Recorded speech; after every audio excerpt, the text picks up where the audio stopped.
Ano yung i-discuss niyong rules pag open sa June 2? Yung existing rules pa rin.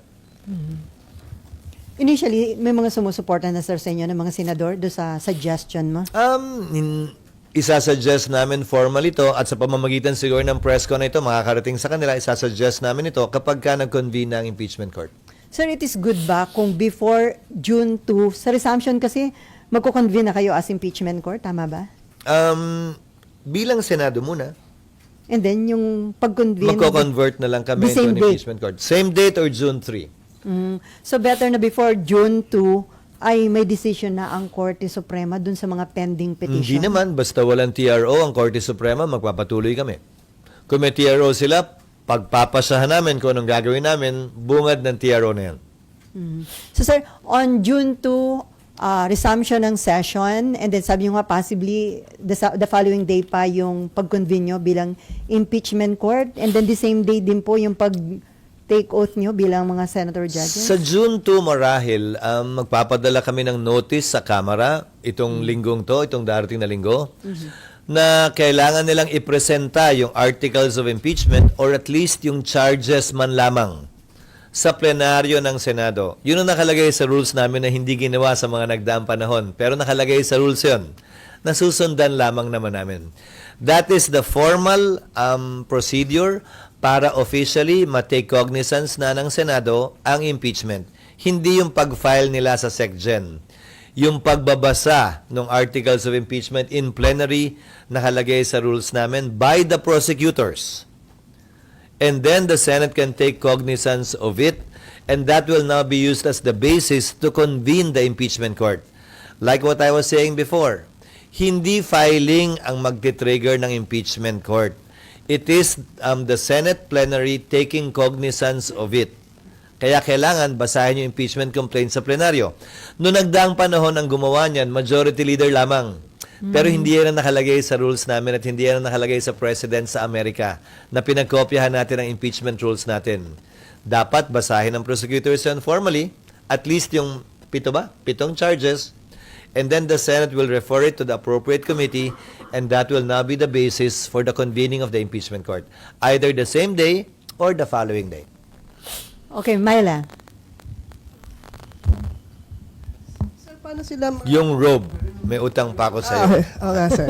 Naalala ko yan. Paano sir ma-recognize yung yung prosecution team kung hindi pa kayo naka-convene as impeachment court? Paano nila babasahin? Kung if that happens Sa plenary first time- gagawin yon. Yes sir. No, Paano we will sila ma-acknowledge? Hindi pa sila prosecution. Ang maging members of the House who filed the impeachment complaint, they will have to designate who will read it. And I'm assuming ito yung mga prosecutors din na i-assign nila. So this is the first time na mangyayari sir, no? So hindi ko lang ma-picture. So i-recognize sila as paano yung di ba, you are in session. Paano i-recognize sila? They will be called upon. They will be called upon in plenary to read the articles of not the whole articles, the charges at the very least, and to submit the rest formally for the record in the Senate. First time siya, pero yun ang nakalagay sa rules. Bihira naman ang impeachment at hindi nagawa dati, pero hindi rason yun para hindi namin sundin ngayon yung nakalagay sa rules. Okay, si Mav, and then Raymond. Mav. Mamaya na yun. Sino daw? Hindi Sir, ba, considering ang lang... dami na nangyari? sir, hindi niyo pa kami dinadala dun eh. Ang dami nangyari. Teka muna. Sir, considering lang po yung current cast of characters ng impeachment trial, are you expecting or are you concerned na magiging medyo circus-like yung dito sa Senate, yung trial mismo? No. No. Yung papasok ng mga miyembro ng Senado, hindi ba? 5 re-electionista, 4 na dating senador, 3 na miyembro ng Kamara na mula sa Kongreso na magiging bahagi, maliban sa aming 12, ng 20th Congress. So, mga veterano, batikan sa legislation, sa parliamentary rules ang mga ito, at inaasahan ko magiging maayos ang Senado. At sino man na magpe-preside, lalo na kung ako yun, titiyakin ko that order will be maintained para sa gayon ang proseso ay dumaloy ng mapayapa, maayos, at ng mas lalong maintindihan ng ating mga kababayan, yung ipinapresenta ng magkabilang panig. Sir, wala namang kasi medyo may mga nakita na tayo in previous hearings na may mga outbursts, emotional outbursts. Bahagi yun, but we will maintain order and we will keep order within the impeachment court. We will make sure of that. With the help, of course, of the other members, as well as the sergeant at arms if necessary. Pero sir, pagdating sa prosecution, malaking bagay ba yung pagpasok nga ni na Dilima at saka Chel Jokno? Mas magiging exciting ba ito? Hindi para sa akin na sabihing maganda nga o pangit yon. Hindi para sa akin sabihing magaling o hindi yon. Mga di-calibre kasi itong mga to, sir. And considering yung nag-experience ni Dilima under the Duterte administration. Well, they are both practitioners. On the part of Chel as a human rights lawyer, on the part of Secretary Senator Laila as an election lawyer, I believe. When she was practicing and before she became DOJ secretary. Definitely, they will add to the prosecution's ability to present their case.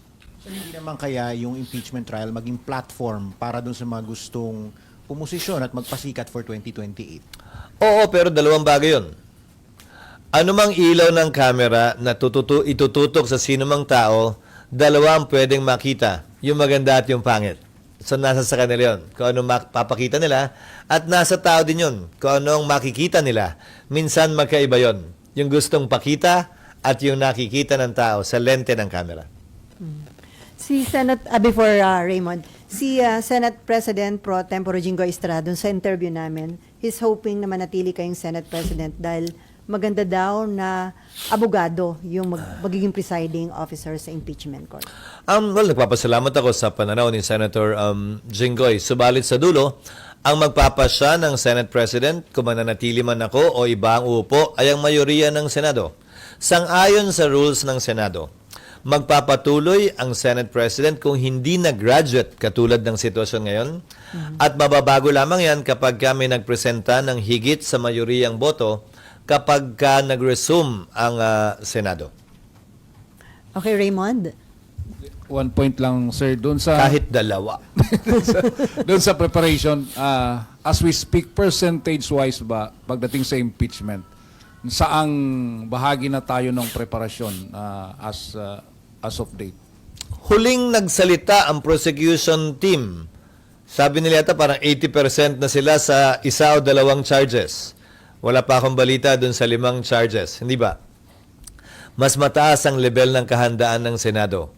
Pati yung invitations, yung ID, yung security preparations, yung holding areas ng prosecution at defense panel, nakahanda na rin.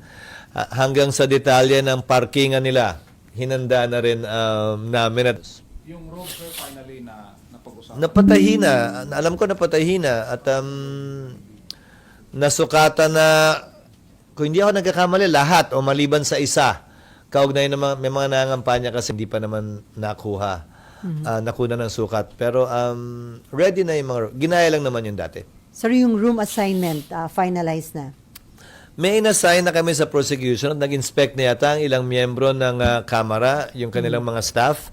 Sa panig ni Vice President Sara, binigyan din namin sila ng notice kaugnay sa karapatan nila at oportunidad mag-inspeksyon. Pero tinanggihan nila ito at sinabing may pending petition pa daw sila, kaya buong galang sabi nila na hindi muna nila i-inspeksyonan yung kwartong yon hanggat wala pa daw pa siya ang Korte Suprema na tinatanggap at ginagalang ko. That is their prerogative and their option. Okay, sir, may patanong si Nimpa. Sabi niya, Nimpa ano? Ravelo. Hoping ka daw ba na ma-retain mo yung pagiging Senate President? Ilalaban mo daw ba at makukuha niya kaya ang kinakailangan boto? It's not a question of hoping, it's a question of reality. Ulitin ko, ang Senate President dapat may kumpiyansa ng mahigit na mayoriya ng Senado. 13 at higit pa.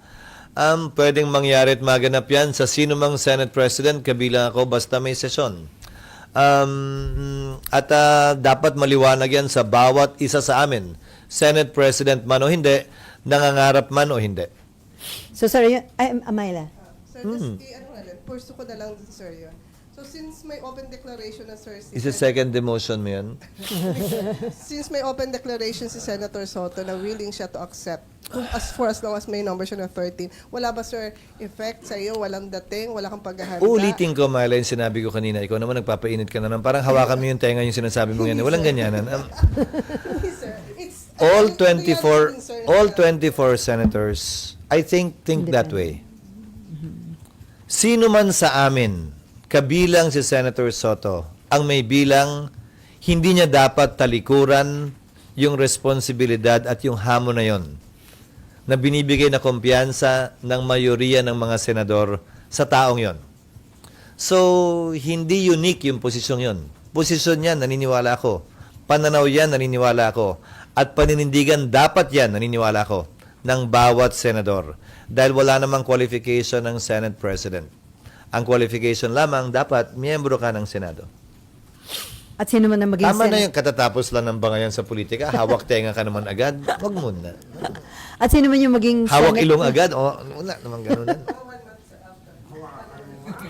Di ba? Wag naman. Palipasin nyo naman ng konti. Sir, ano yung magiging scenario? Pwede ba yung magkaroon ng third force? Kasi di ba minsan, eto, majority, minority, and then naalala ko nun, Senator Alan and Pia, hindi sumama sa admin at minority, parang independent. Posible yon, pero sang-ayon sa rules, membership is determined by minority and majority. So sa dulo, pipili pa rin sila kung sinong gusto nilang mag-nominate sa kanila bilang miyembro o chairman ng mga komite. Because Parliament, the Senate, like Congress, operates on that principle, majority-minority. Hindi administration opposition, majority-minority. Majority-minority simply defined as you voted for the winning Senate President, you're with the majority. You voted or did not vote for the winning Senate President, or you voted for another person, then you belong to the minority. It has nothing to do with administration opposition. May nakita na akong pagkakataon na baliktad yon. Yung majority, opposition, at yung minority, kakampi ng administrasyon. Posible yan, ha? Possible yan na mangyari this. Posible naman yun. Noong panahon ni GMA.